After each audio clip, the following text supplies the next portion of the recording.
Sahanau Punaktu Sahaviryam Karavavahai Tejasvinavadhitamastu ma vidvishavahai. Om Shanti Shanti Shanti.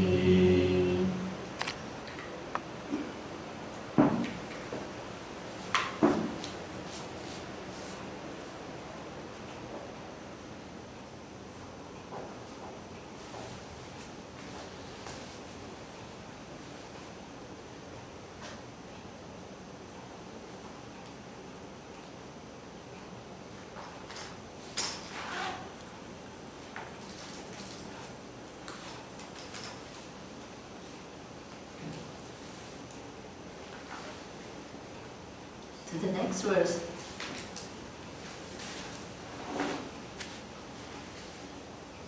Is verse 38, which says, Nahi gnanena sadrusham pavitramika vidyate tatsvayam yoga samsiddhaha kalenatmani vidyati.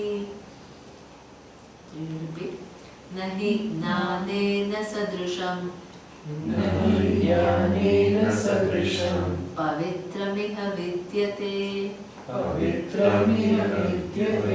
Tatsvayam yoga samsiddhaha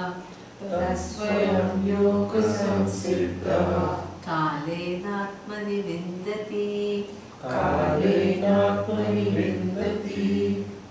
It says, there is nothing which is Jnanena pavitram Jnanena sadrusham pavitram iha vidyate. There is nothing in this world which is as pure as the knowledge. Okay? Why is knowledge pure? Why is it purified? It clears all your confusions and doubts about yourself. It broadens your thinking and takes you more close to reality.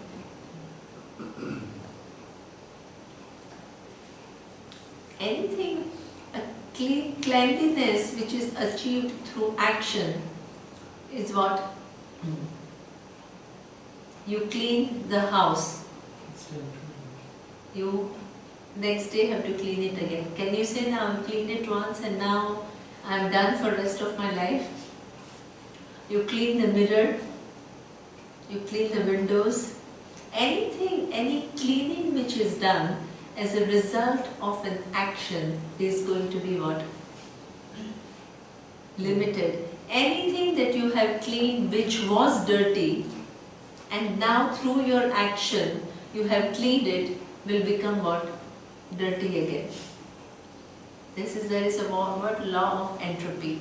Entropy means you just don't do anything and things will again become chaotic, from order to disorder. That is natural way that everything works. Okay? So that means entropy. Yeah?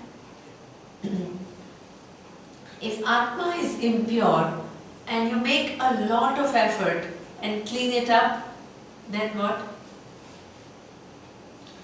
The same laws would apply. Okay? So therefore, we are not trying to clean the Atma which is impure and make it so pure. Okay? So any idea that this Atma is one thing and then I'm what? If I am very pure, then Atma will reflect on it. And if I am not pure, Atma will be shaded by it. So that means what? Atma depends upon me for being pure. There is one thing, regardless of what the mind is, Atma is already pure. This is the knowledge. Okay? So this is where Atma has never become impure, is the knowledge. Okay? It has never been touched by all the so-called impurities that happen at what? The physical and subtle level. Whether it is the physical garbage or it is the mental affliction or whatever, Atma has never been afflicted by it.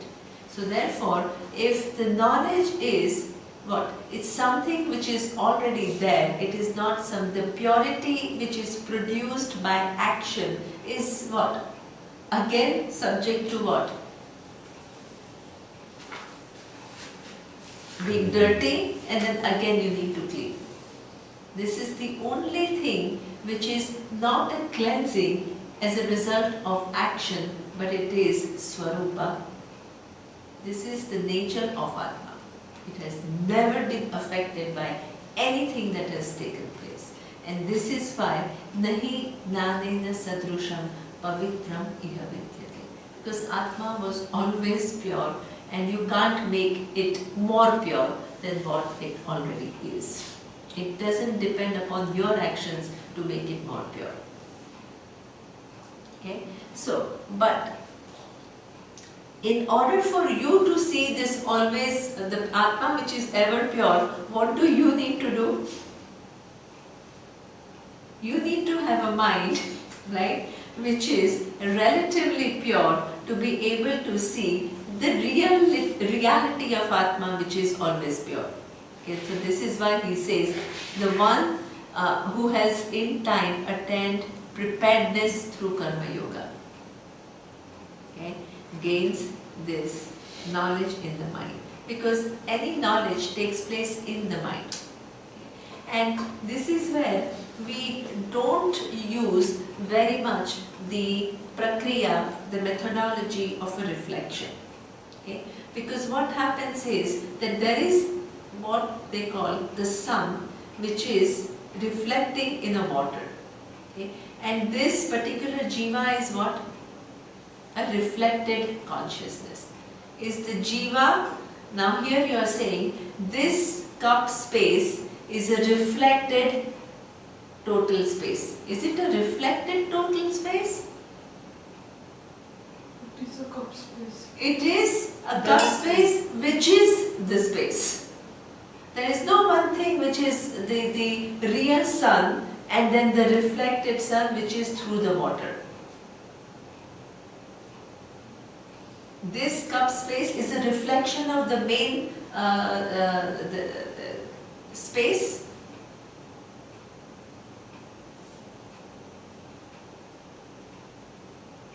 Is it a reflection of space? So many methodologies are talked about, which just maybe they are talked about from the standpoint of showing you something, but it actually creates more problems than it creates understanding. Okay? So therefore, this awareness is not the one, the awareness which is available to you in your mind as I am is not a reflection of the big consciousness, it is the consciousness, undivided whole. This is Mahakasha. This is the total space. It's not a reflection of total space or anything. Okay? So therefore, then because you think that there is some kind of a reflection, but in order to see that reflection of something which is out there, you need to purify your mind. Unnecessary additions of things which actually reduce the clarity rather than increase clarity. What is awareness which is available in your mind? I am is the awareness which is undivided whole. Okay? But for you to know it in your mind, what do you need? A mind which is able to see things accurately. So therefore, the mind who has prepared itself through yoga is able to see this ever pure Atma as what? I am.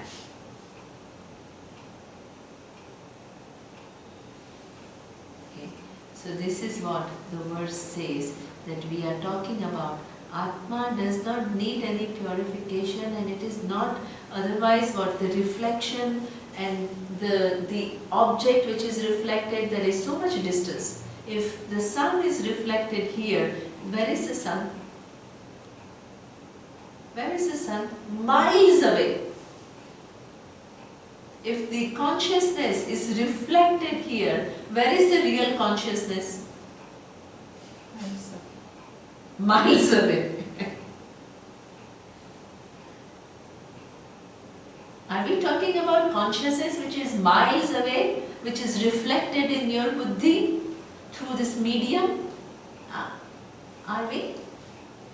Atma is always pure, and even while your buddhi is projecting about it, it remains what? Always pure. And it is always there.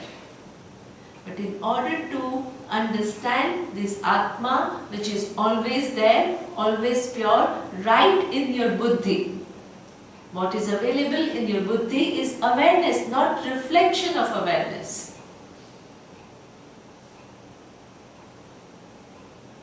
Okay. To understand its real nature, you need to what? Be ready to know the reality. So that means you need to work on your mind so that you don't imagine realities on what is. Otherwise you keep on creating methodologies which are useless.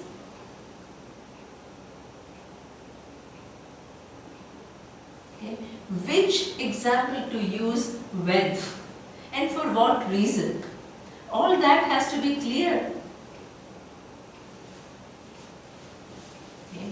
So here he says, Pavitra nahi gnanena sadrusham pavitra miha vidyate, because there is nothing which purifies like knowledge, because it's not Atma which is impure, which is made pure through action. It is some knowing the true nature of Atma as always pure, never tainted by anything, which is right there with you.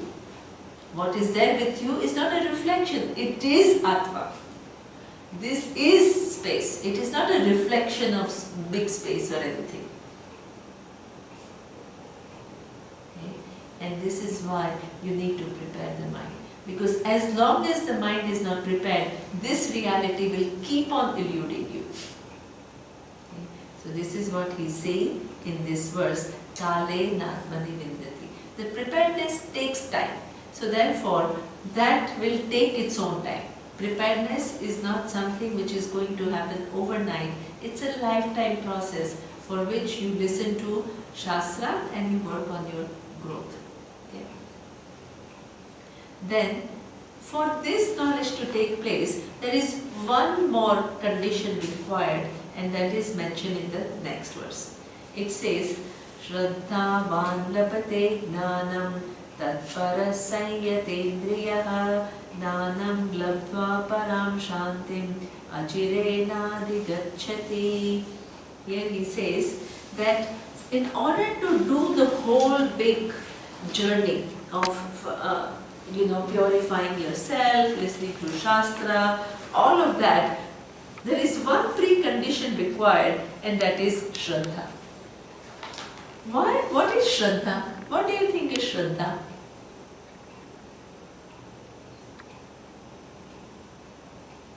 Everybody is tired now. No. Thinking of the right word. Faith. Devotion. Devotion will be bhakti. But Shraddha and bhakti are no. See, the thing, this is exactly what I mean. Oh yeah, I know this. In fact, if I ask you what is it, this all is easy. What is it? This is what we say, just glossing over things. Because we know these words are familiar, so they sound familiar, and then it gives the feeling that, this is all I know. But in fact, when I need to articulate, I have no idea what it is actually. Dedication? Dedication? I don't know Shraddha, if the English has an turning exact yourself- word. Turning yourself towards something. No, Shraddha is, it can be like undisputed faith.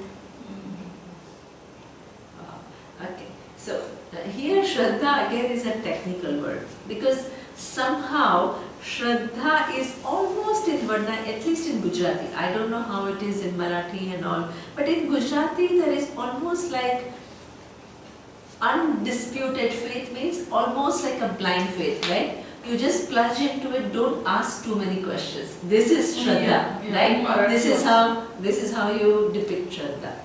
Here, and this is the danger, because we have many of these Sanskrit words in our own languages, but we use them very differently than how Sanskrit uses it, or at least the Shastra uses it. So therefore we have a semblance of knowing things which actually we don't know. So that means we take things for granted and then we create our own images. Shraddha here means it's used in a very technical manner. Okay? So that means it requires a little bit more than any learning. Every learning requires what? Some amount of Shraddha, because you need to go to a teacher and you have to have some confidence that the teacher has the knowledge and the teacher will deliver the knowledge. Okay? And the knowledge is valid. But every knowledge that you come across is something that you can, what we call, verify it. What do you mean verify it? Verify it in the sense that it is available for your perception and inference. Okay? The only two methods through which you know everything is perception and inference. Whether you study science or you study arts or you study whatever. Okay? Anything.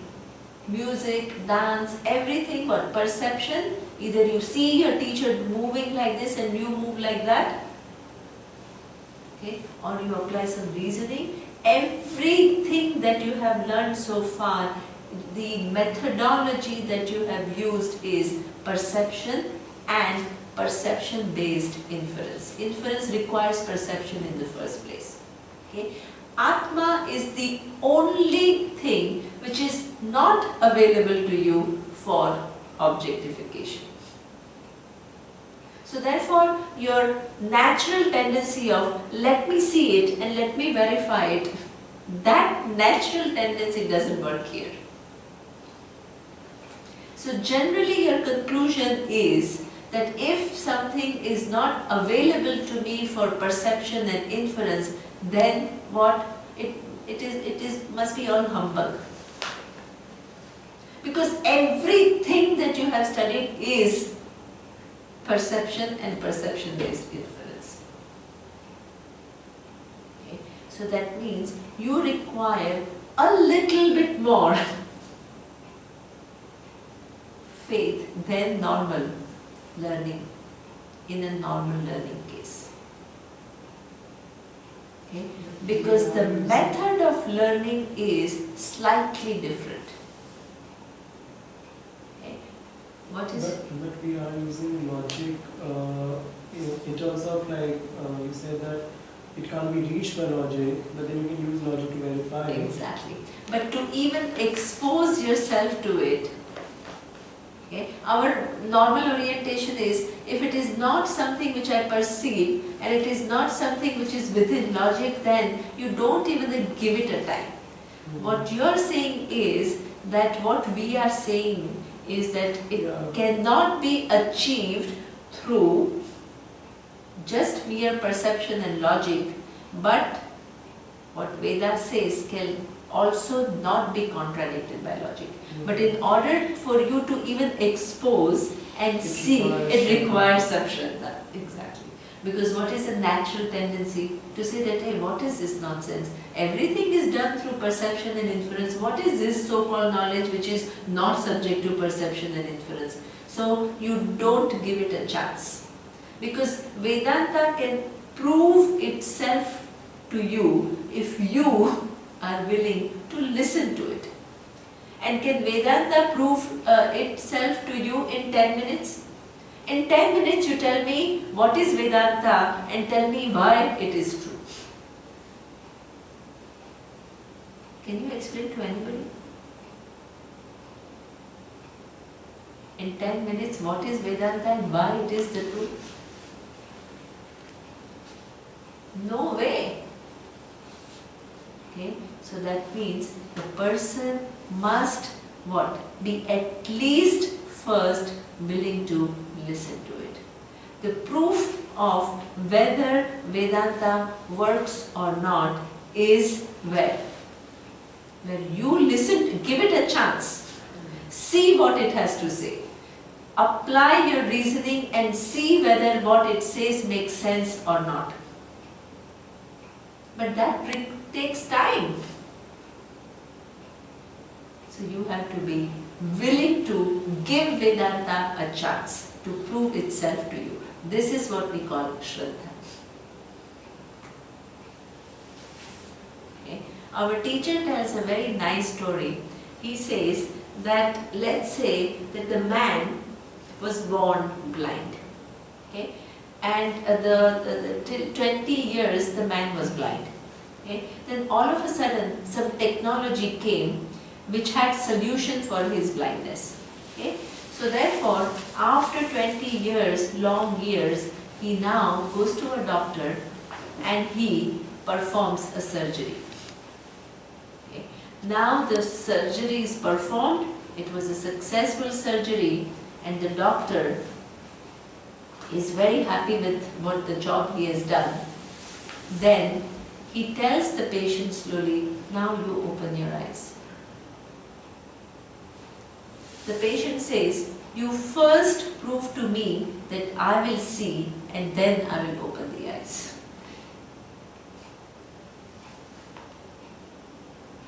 Is it possible?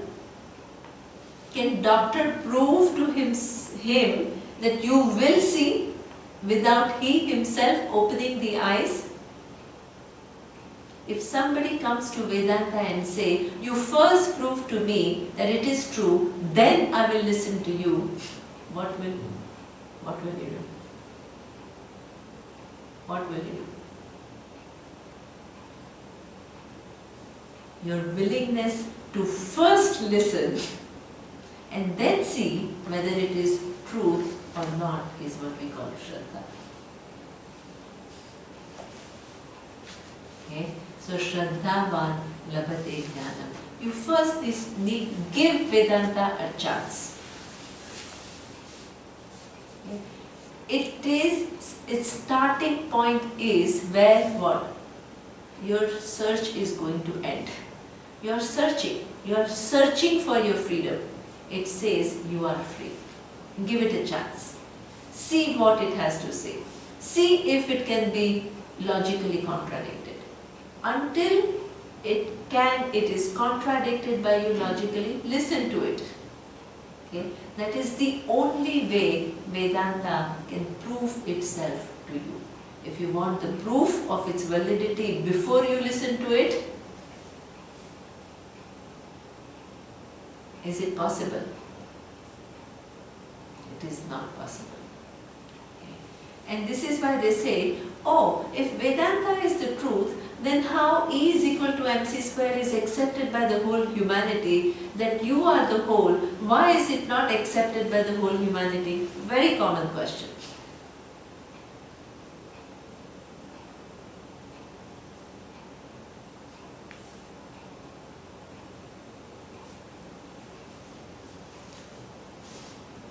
Why? Not everyone is willing to give it a chance. Exactly. Come to it, understand it. Exactly. Because E is equal to mc square, which is something which can be what? Through perception and inference, there is a proof for it.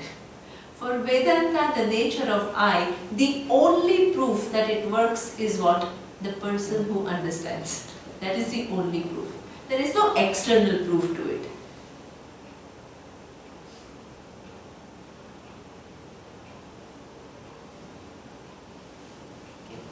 That's why the whole mindset that is required for Vedanta is a different mindset. What does the word itself mean? Shraddha? Shraddha is like a positive disposition towards something, but we use it very specifically. Positive disposition just doesn't mean blind faith, unquestioning faith, but willingness or openness. Openness to listen and giving Vedanta a chance to prove itself to you.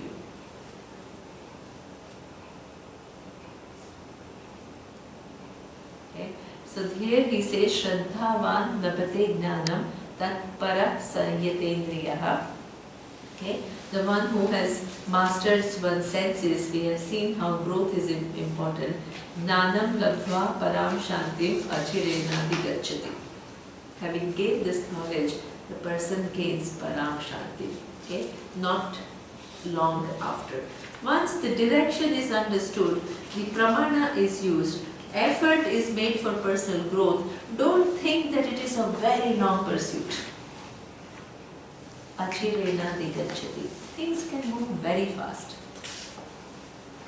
Okay? And even if things don't move very fast, itself is such a beautiful journey. A journey where you shed your ignorance and you become relatively more and more clear. Okay? Our teacher used to give an example that from Rishikesh everybody wants to go to Badri.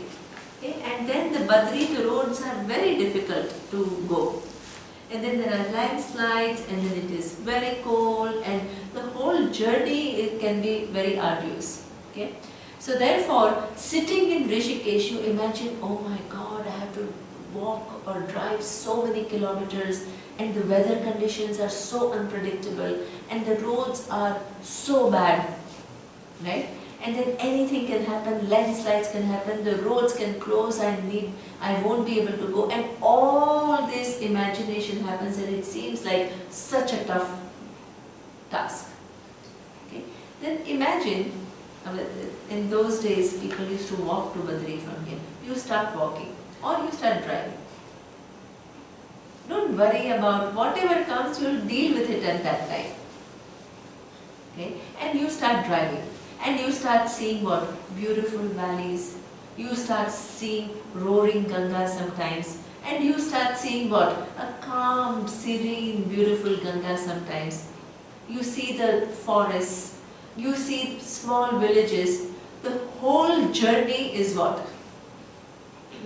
Pleasant. The whole journey is beautiful. But sitting here, if you think about Badri and all the possible difficulties, how is it? You will not even start. Okay? Same thing. Oh, I am limitless? What is this? How can I get limitlessness in this lifetime? I am so little. Where am I? And what is Vedanta talking about? Of course, it will take me 10 lifetimes to know it. And even that, I don't even know if it is true or not. Who knows? Actually, even after listening to all this, you need some amount of Shraddha to think over it. Exactly. That's what I'm saying. That one needs to examine each idea. Because sometimes you think that logically you can contradict some ideas. That even though you can't, but you think you can. Or the available logic is not matching with what they are saying, but you don't know all the logics. Exactly. Absolutely. Because you don't know all the logics that are used in Vedanta. At any given point in time, only one logic is given. Right? So therefore, it requires some Shraddha. But one thing is for sure, the one step further, your life starts to change. And your whole mental disposition, because it's all shedding. Even if the total reality you don't even know whether it is true or not, let's say you make a change and you take care of your anger. That itself is a huge release. You make a step and you begin to see the presence of all knowledge everywhere. That itself self is a huge thing. Forget Brahman and all that. You yourself become aware of the laws of karma which govern and see the value of values. Huge change. You begin to see that the results come from laws of Ishvara, so you stop taking the burdens. All the way there is clarity and all the way there is pleasantness. Not that only when you come to know the reality, then there is going to be some special type of bliss, and in the way, what? All difficulties. Is it? Okay. So this orientation you have to take out. Okay. All the way, and you are helping yourself. Every little step that you help yourself is going to only bless you. Whether you get to the final vision or not, even on the way, it is just a beautiful journey. Then you are encouraged. Right? So this is what it says, Shraddhavan and Achirena Digachati. Start. And then things will unfold. If you just think about it, it may seem overwhelming. And the last verse of this chapter 4. Tasmat jnanamasambhutam hristham jnanasinatmanaha chitvainam samshayam yogam adishto-tishta bharata. So repeat after me. Tasmat jnanasambhutam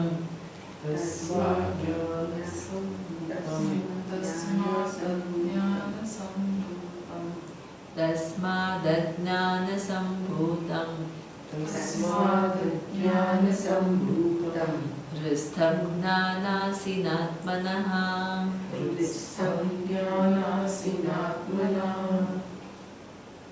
jnanasinatmanaha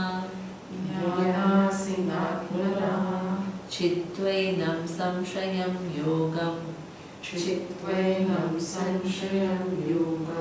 Atishto-tishta bharata. Here he says, O Arjuna, slay with the sword of knowledge this doubt about the self, which is born of ignorance, which is rooted in the mind. Get up and take to yoga. Okay? So this is something which is very interesting, because he's talking about what? Chitvainam samshayam. Samshayam is what? Any doubt.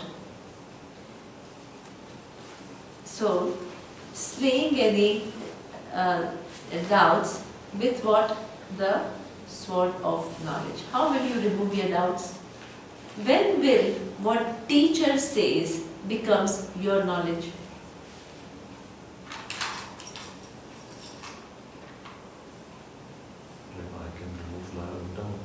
Exactly. Right? So that means then the knowledge is transferred totally, because you have no more any doubts. That's when it is not, oh, Gita says that, therefore it is true. It is not that the teacher says that, therefore it is true. It is not that Veda says that, therefore it is true. It is not because Lord Krishna is saying it is true. It is true because I see this is how it is.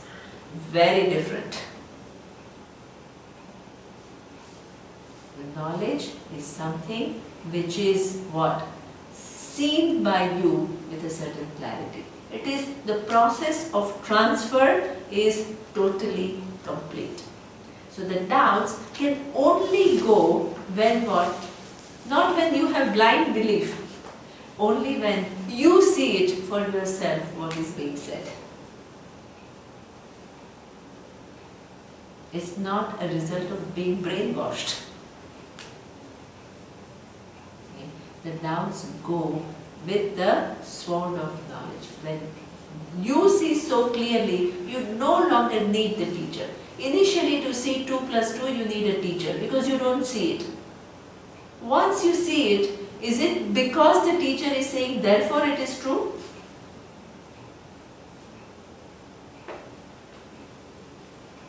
Is it? It is not that the teacher has done the full job of transferring knowledge from the teacher to the student when what? That reality shines in your mind totally without any doubts. You don't need teacher's validity or you don't need teacher's approval. It is there because you see it as clear as daylight. This is also what can happen in terms of the final knowledge about I. Not because of the Vedas, what they say, therefore Atma is limitless. Not because what the teacher says, Atma is limitless. I see Atma is limitless, as clear as daylight. There are no doubts, there is no vagueness. It's not that till somebody asks me a question, then I said, oh my God, yeah, that's true, I didn't think about it. Okay. There is a total clarity with reference to what one sees, not what teacher says. What teacher says becomes your knowledge. Okay? Tasmat ajnana sambhutam prustham jnana sinatmanah. Slaying with the doubts are slayed with knowledge. Okay? Chitvainam samshayam. All the doubts, all the vagueness, all the errors are all gone. Okay? And in order to do that, one would think that what? Go get the knowledge. But what is he? He's shifting it around and he says, Yogam Atishto Tishta Bharata. It's almost counterintuitive. Because one would think for knowledge, what does one need? For? To gain knowledge, what does one need? Open mind, guidance. No. For any knowledge, you need a means of knowledge, an appropriate means of knowledge. That is the right answer. Okay. What is the appropriate means of knowledge to know the nature of Atma? Vedanta Shastra. Okay. So therefore, what would one think to remove all the doubts about the nature of reality? What one would think, what is Lord Krishna going to say? Study Vedanta. But what is he saying?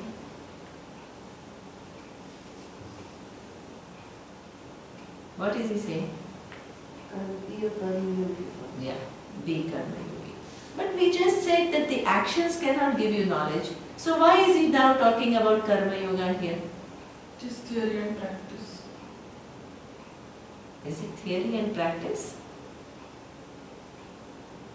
No, first get ready for the knowledge at the jiva, at our empirical level. First sort yourself within out there.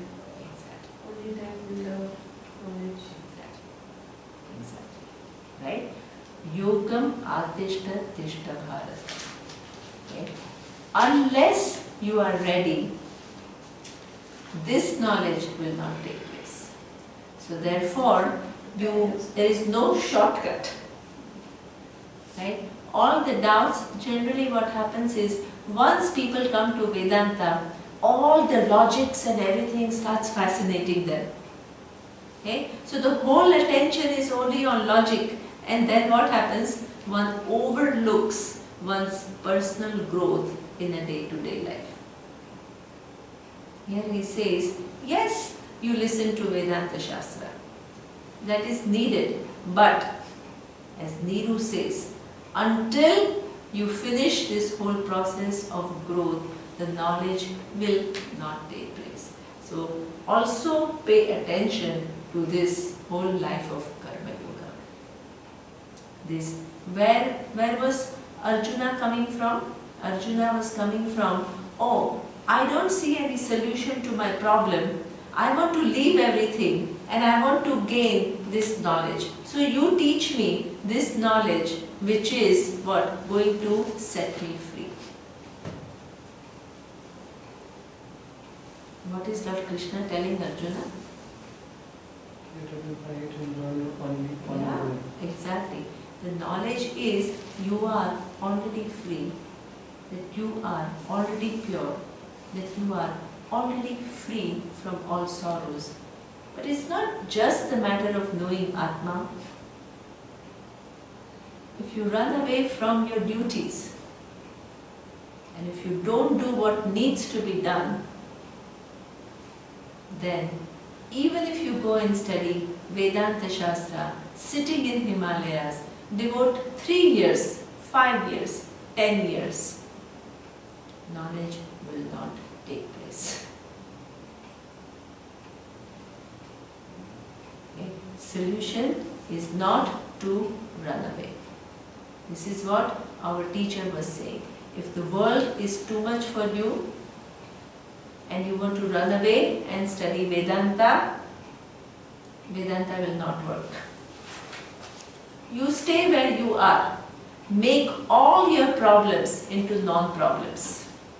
Then Vedanta will work for you.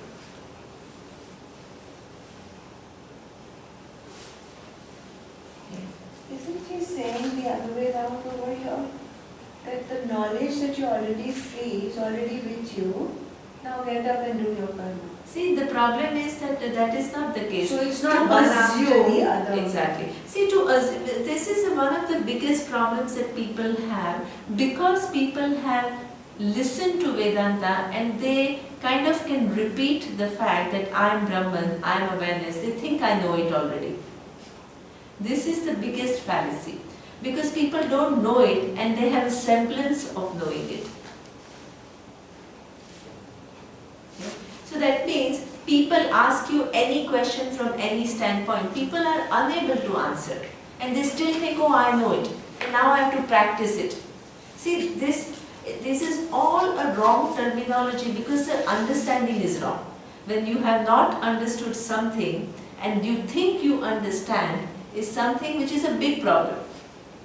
It's like me saying E is equal to mc square. Yeah, energy is matter and matter is energy, and somebody who has done PhD in physics and sees all the intricacies and sees so clearly how it is so, can you say both have equal knowledge?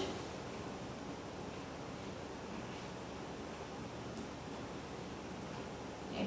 So therefore, even for knowledge to take place, you need to prepare yourself. Because otherwise, what happens is, you know it so superficially, but you think you know it. But in our case, Yeah. that is fine.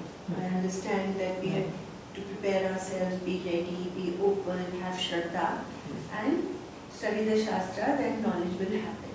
But in the specific case of Arjuna, who is already a wise guy, No. and Krishna had already delivered, no, he hasn't yet, No, we are only not in the yet. 4th chapter. This is why he is asking again, and he is asking Lord Krishna, in this lifetime, in the 5th chapter or the 6th chapter, what if I go without totally understanding the whole knowledge? What will happen to me? He is asking that Yeah, but question. in this case he's telling him, get up and do your This is what he is saying. yoga, Yeah. which means he's telling him, get up and fight, and knowledge will happen. What he is saying is that unless what Arjuna wanted to do, he just wanted to leave the battlefield, because he understood that whether he wins the battle or he loses, there is no solution to his sorrow. So he asked Lord Krishna for that knowledge which is a solution to his sorrow. Okay? So Lord Krishna first teaches him the nature of Atma. Okay?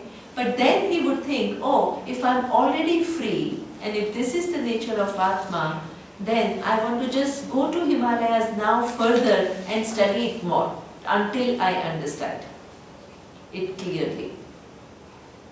What is Lord Krishna saying?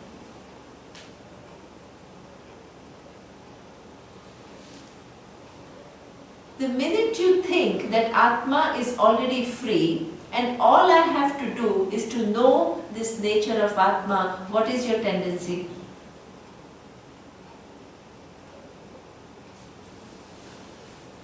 Not do anything. Exactly. Not to do anything and just go and pursue it further till you understand. That is a normal tendency of everybody. Not only of Arjuna but everyone. This is why in the 3rd chapter Arjuna asks Lord Krishna. He asks, Jayasi chet karmanaste yatha buddhir janardana tat kim karmani ghore ma niyojayasi keshava. If knowledge is going to solve my problem, then why are you asking me to engage in this action? And not only this action, but a very difficult ghora karma. So that means, if knowledge is going to solve my problem, why are you asking me to act? This was Arjuna's question. The 3rd chapter opens with that. Yeah, but in this verse, Yes. knowledge has not happened yet. No. For Arjuna. And exactly. It's still raw, Yeah. not fully delivered. Yes. But Krishna is telling him to take up his karma. Yes. In this specific case, his karma was to fight. Yes. So, in the middle of the knowledge has not happened, he's telling him, okay, now you first do your karma. No, not at all, because there are 5th, 6th, 7th, 8th, No, that we 9th. don't know, na? Think of that situation at that time. We Hmm. don't know there is a 5th to 18th chapter. What he is saying is that if you, because he's keeping in mind what was Arjuna's question earlier, what is Arjuna's inclination later. It's not that, okay, now I'm going to stop teaching. The intention of Krishna is not that now I'm going to stop teaching, you first fight the battle and only then I will teach. No. The answer, what he's saying is, if you want to understand the knowledge better by leaving everything, okay, that is not the case. So this basically answers that question and it round it up and come back to it. Exactly. Right? So he says that, of course I'm going to teach you, but normally the thing is, then I only want to study. I don't want to do anything else. So here he says, I will teach you and I'll continue to teach you. Okay? But you can't avoid your duty. And you can't just leave everything and only study. And this is the case of every student. Okay? You come and you say, okay, now I have found what will give me moksha, knowledge of Atma. Why should I do something else? Because it's not going to give me what I am looking for. So what is the natural tendency? Leave everything and only listen to Atma. Are we saying that you only first get ready and then listen to Atma? No. What are we saying? You listen to Atma, but leaving everything else is not the solution. You continue to act and you listen to Atma and do both together. Karma Yoga. This is what we call Karma Yoga. This is why Karma Yogi is the one who's moksharthi. He wants moksha. And for moksha, the person studies. Okay? He is not studying. He is not just engaging in karma. He is studying. Okay? But along with study, he is also playing other roles. Right? So that means in playing the other roles, the person gains maturity. Because before playing other roles, what was happening? There was happening disappointments, anger, fears, right? Now, the same actions which were bringing all that, you are using to what? Undo all of that and gain maturity. It's a very clever knowledge. Exactly. Use all the knowledge that you get to transform yourself, then only the knowledge will work. And Lord Krishna is not saying, first you act and only then I will teach you everything later. No. You continue to study, but leaving everything and only studying is not the solution. That's what he's saying. And that is what is very clear, because he continues to teach it. He doesn't say, okay, oh, and the rest of the teaching is after the battle. He doesn't say that. Okay? So there is no chronological order. There is no that, okay, the teacher comes and says, are you mature or not? Okay, you are not mature, so now you come back to me after 10 years. There's a guarantee both will be alive. Exactly. Right? So that means the teacher says, yes, I can teach you, but don't leave everything. You come, you listen, then you stay in the world, perform your actions. That will give you an opportunity to work on your subjectivities when you listen along with what? Karma, but with an attitude of using karma for antakarna shuddhi, then the knowledge will bless you. If you don't, if you try to skip that step and only pursue knowledge, what will happen? Sanyasastu mahabaho dukkham aptum ayogata. Leaving everything prematurely will give you, in fact, dukkha, because it will deprive you of the opportunity to work on your maturity. And unless you have worked on your maturity, knowledge will not take place. So neither you will get maturity nor the knowledge will take place.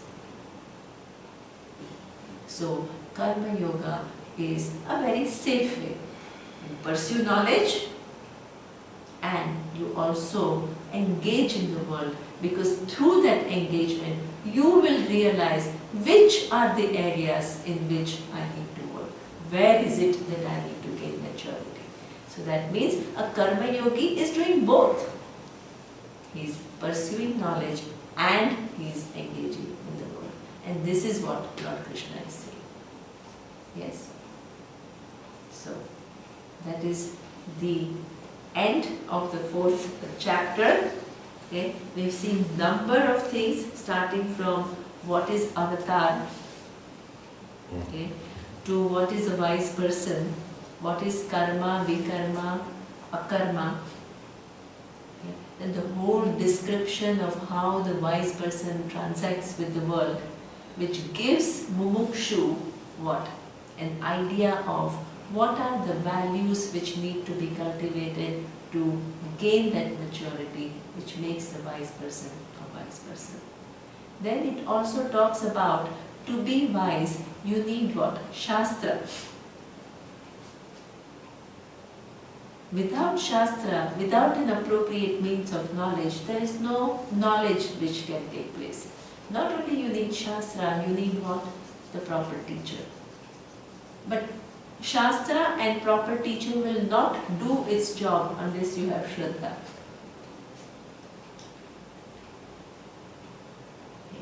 And with all of this, you will be blessed. Achirena digachati. Don't think of yourself as the papi who has done all these things. Think of yourself as somebody who is eligible and continue to try. And achirena digachati. Soon you will get it. But soon means what? Knowledge will, listening to Shastra will give me knowledge, so therefore I leave everything behind and go and only listen to Shastra. He says no. Yogam Adishta Uttishta Bharata. Yes, you listen to Shastra, but you also take care of your objectivity. Because until that happens, there is no knowledge. Okay? So this is the whole line of thought in 4th chapter. So this is the end.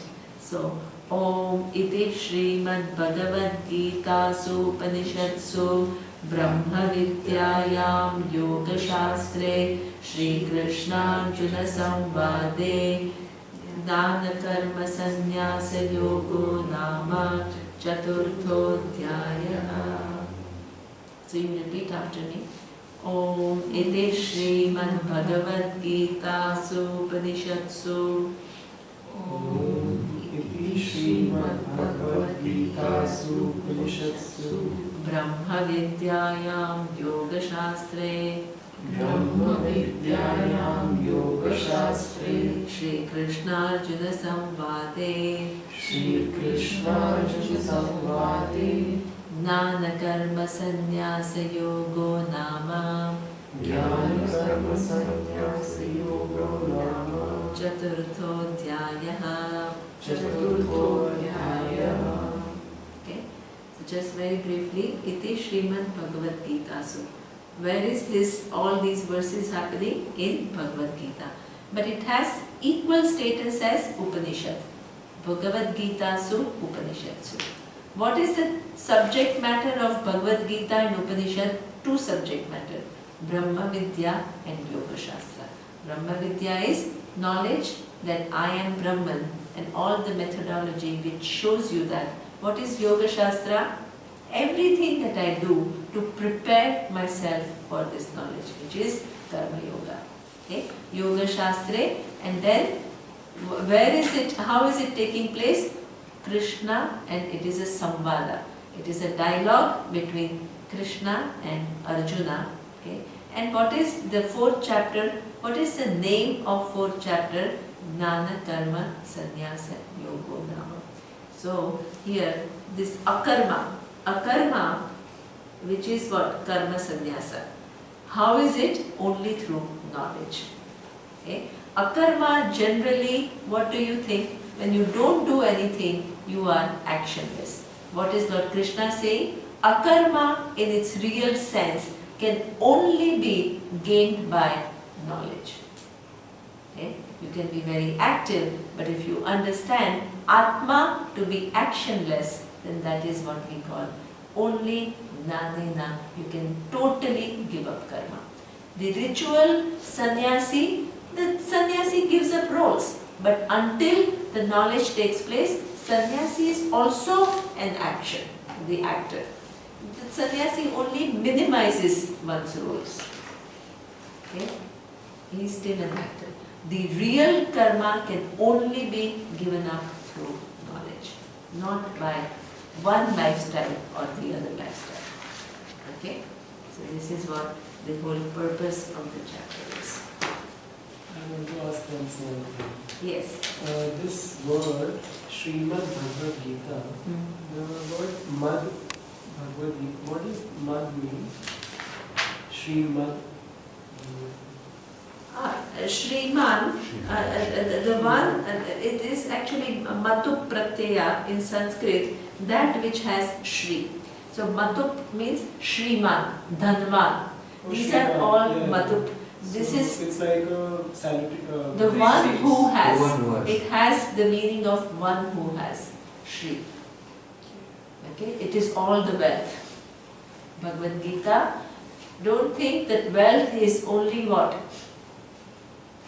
Only in terms of money. This is all the most, it's the biggest treasure. It's the one which has a lot of wealth. The Bhagavad Gita is Srimad, means there is a lot of wealth in Srimad Bhagavad Gita. I wanted to ask this on the first. Okay. So now, with this, the fourth chapter is over. Now, just the little. Om Purnamadav Purnamidam Purnat Purnamudachyate Purnasya Purnamadaya Purnamevavashishyate. Om Shanti Shanti Shanti.